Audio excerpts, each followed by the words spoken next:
Okay, now we're coming down to the basement. The basement didn't receive too much damage actually. We stayed wet too long behind these two walls.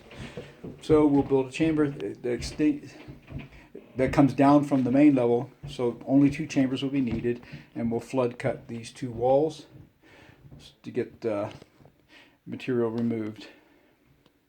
And that's what you have. So water damage from above, and